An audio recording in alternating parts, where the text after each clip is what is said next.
I turned 89 this winter, and when you live this long, you start noticing something strange about the world. The circle around you gets smaller every year. The people who once filled your life slowly disappear, one by one.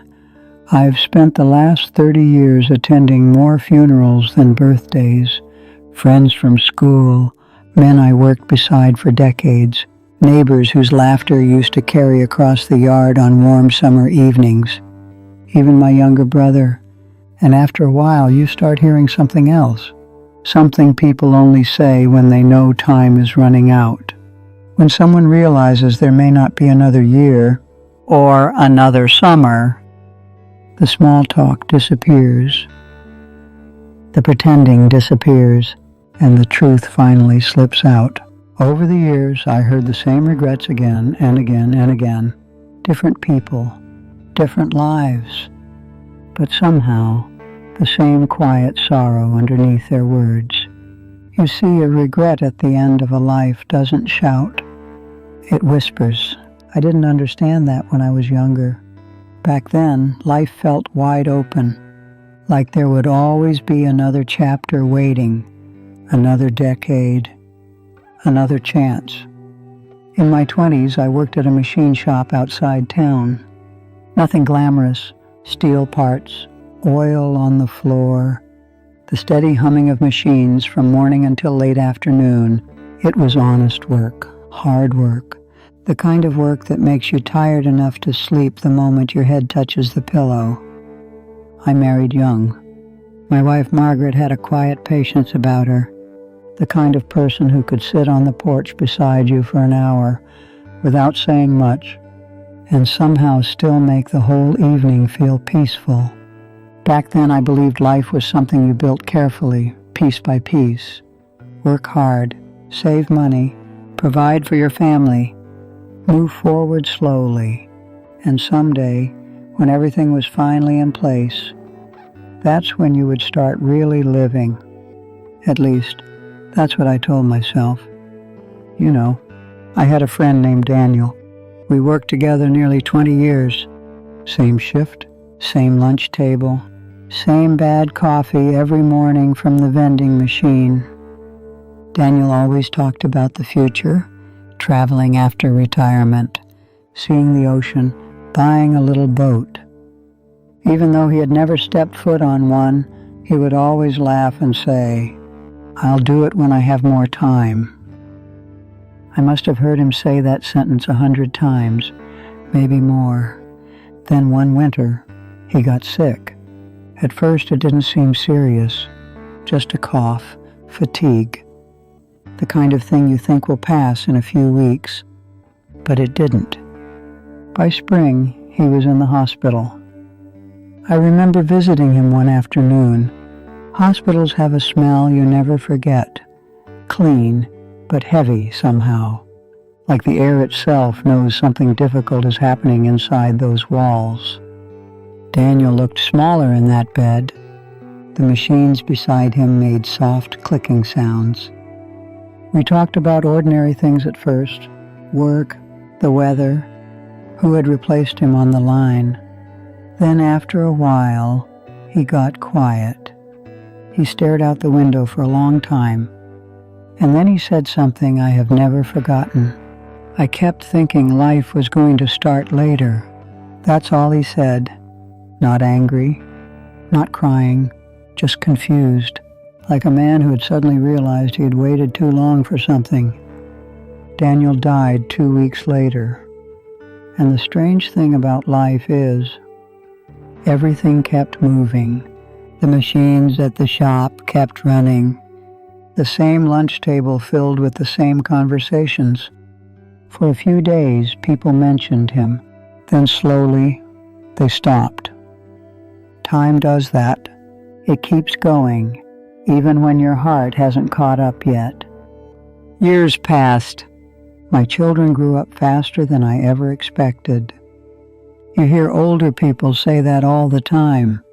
When you're young, it sounds like a cliche, but it isn't. One day you're teaching a little boy how to ride a bicycle, running beside him down the street. your hand on the seat, then suddenly he's taller than you. My daughter used to sit at the kitchen table after dinner. While I read the newspaper, she would tell me long stories about school, friends, teachers, little things that felt very important to her. I remember nodding while she talked, half listening, thinking about bills, deadlines, the washing machine that needed fixing. I always assumed there would be more evenings like that, but eventually she stopped sitting at the table. Teenagers do that.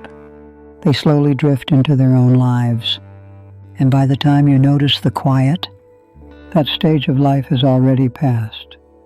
You know, most regrets don't arrive with drama.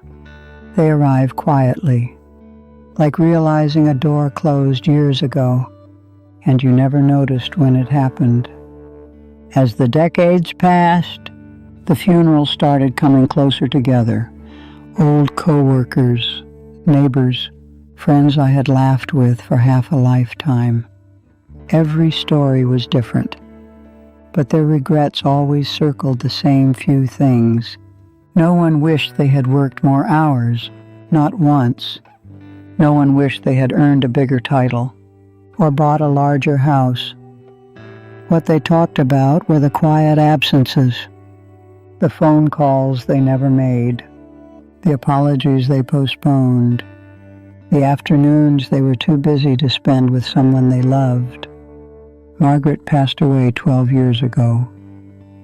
Cancer. It moved faster than any of us expected. When you spend nearly 60 years with someone, their absence doesn't feel dramatic at first. It feels confusing.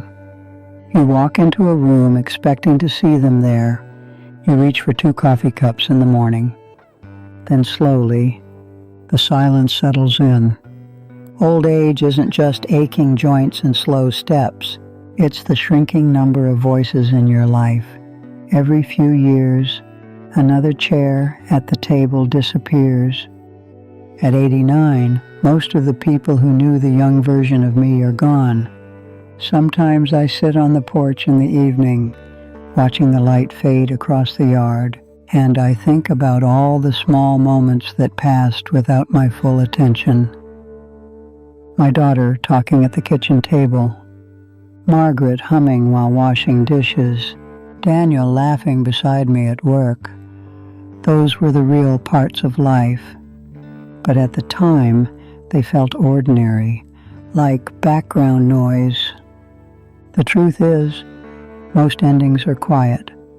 There's no announcement, no warning, just the last time something happens. Without you realizing, it was the last bedtime story, the last long conversation with a friend, the last time someone reaches for your hand.